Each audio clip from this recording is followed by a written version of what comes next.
الحمدللہ کاروباری اداروں میں دین کے احیاء کا جذبہ پیدا ہو رہا ہے اور ہمارے کئی ساتھی تجارتی اداروں میں اور تجارتی کمپنیوں میں شرعی رہنمائی کا فریضہ انجام دے رہے ہیں۔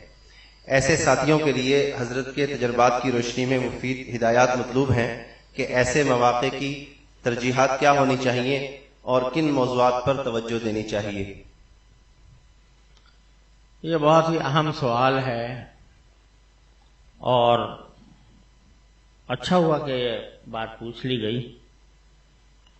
دیکھو، ہم طالب علم ہیں، ہمارا جو اصل مقصود زندگی ہے وہ طلب علم ہے اور اس کے اوپر عمل کرنے کی کوشش ہے۔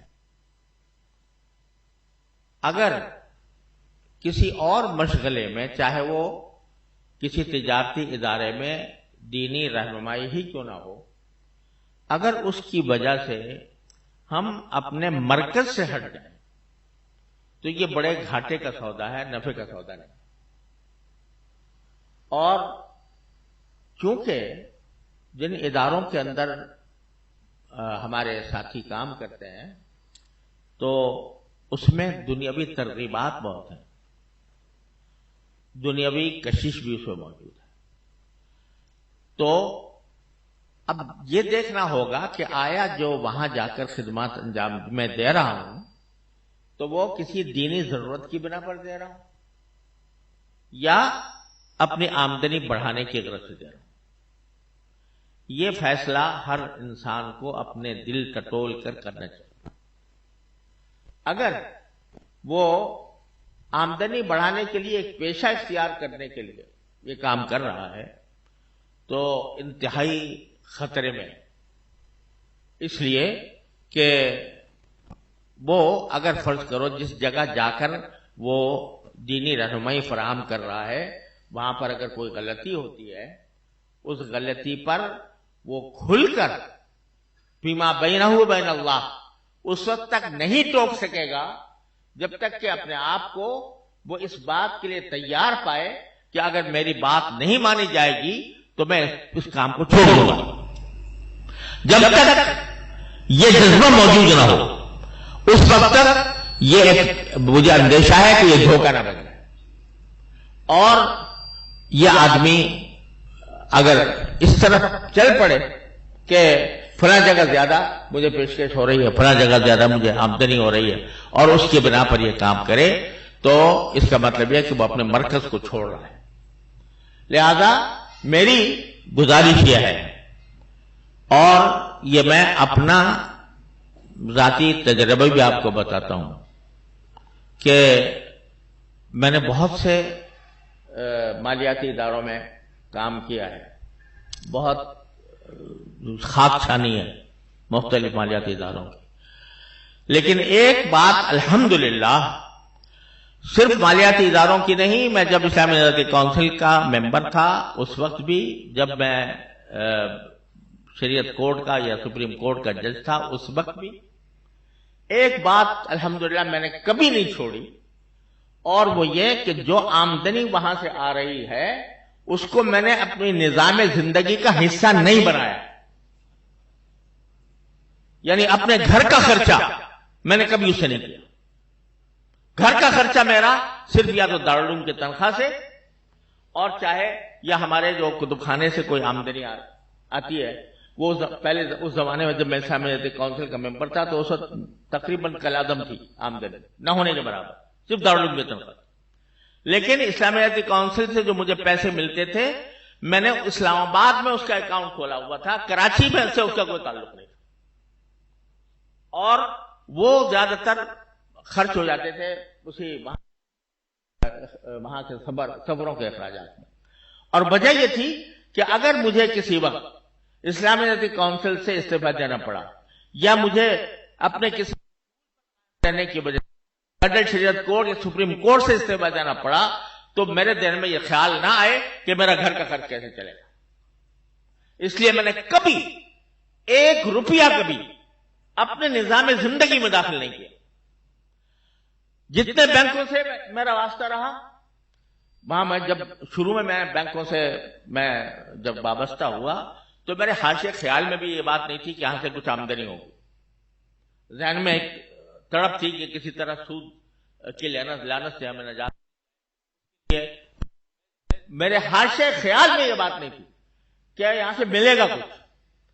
لیکن جب ملا تو میں نے 2 کاموں کا اہتمام کیا.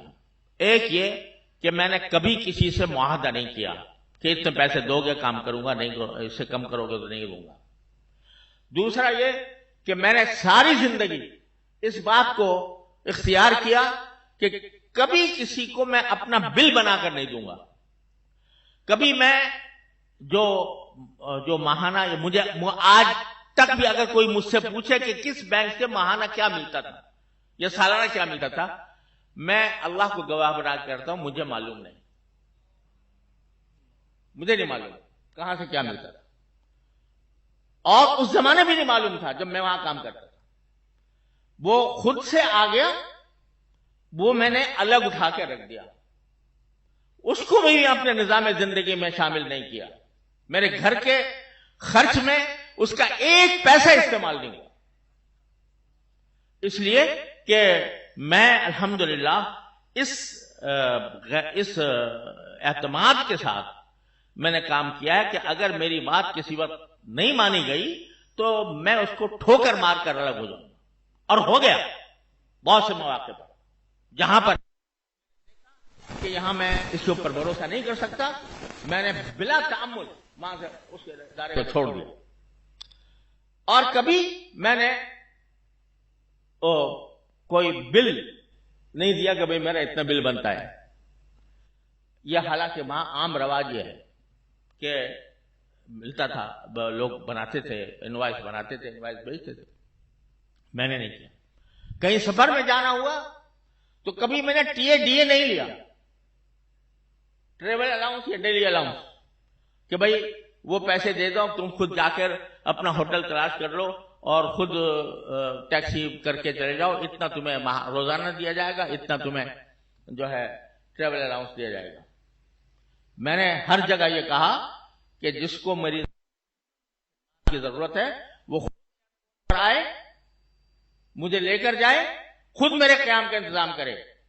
لیکن میں ٹی اے لے کر نہ میں ٹیکسیاں ڈھونڈتا پھروں گا, نہ میں کسی ہوٹل کی تلاش کروں گا, نہ میں کسی قیام گاہ کی تلاش کروں گا. جس کو کرنا ہو وہ خود کر کے آ جائے, نہیں آتا تو میں نہیں جاتا.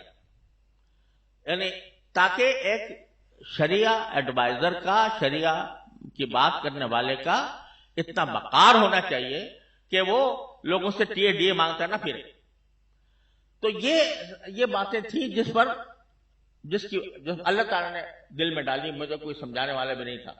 لیکن میں آپ سے کہتا ہوں, میں نے 1 پیسہ اپنے نظام زندگی میں, نظام زندگی سے میری مراد اپنے گھر کے خرچ میں 1 پیسہ کبھی شامل نہیں کیا, اور نہ آج تک کیا. جو اللہ تعالیٰ نے دیا اس کو بالکل الگ رکھا. اس کی وجہ سے اللہ تعالیٰ نے مجھے کچھ جائیدادیں بنوا دی, وہ پڑی ہے, وہ اس سے جو کچھ آمدنی ہوتی ہے اس میں اللہ تبارک و تعالیٰ توفیق دے دیتے ہیں. جہاں خرچ کرنے کی وہ وہاں پر خرچ کر دیتے.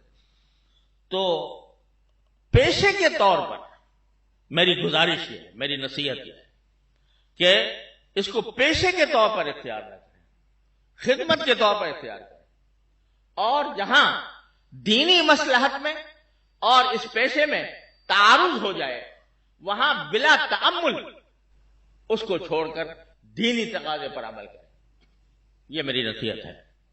اور مجھے یہ بات کبھی اچھی نہیں لگتی کہ کوئی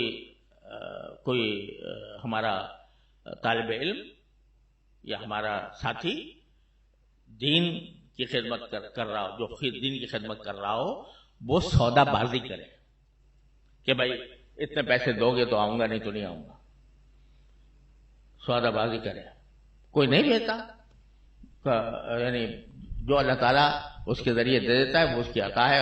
نبی کریم صلی اللہ علیہ وسلم نے حضرت فاروق اعظم سے کہا تھا کہ اگر تمہارے پاس بغیر اشراف نفس کے اللہ تعالیٰ تمہیں کچھ دیتا ہے تو اس کو لے لو, اور جہاں اشراف نفس کے ساتھ آئے گا اس میں برکت نہیں ہوگی. یہ آپ نے رسول کریم صلی اللہ علیہ وسلم میں اصول بتا دیا تھا.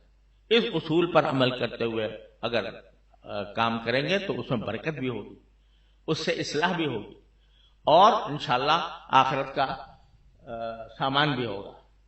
پھر جو دے دے اس کی عطا ہے، اس کا تو ہونا یہ چاہیے کہ تاتی ہی دنیا بہیا راغمہ، دنیا آئے ذلیل ہو کر آئے، نہ یہ کہ میں اس کے پیچھے پھروں اور درخواستیں دیتا پھروں کہ مجھے فلاں جگہ ایڈوائزر لگا لو یا فلاں جگہ میں وہ کرنا چاہتا ہوں.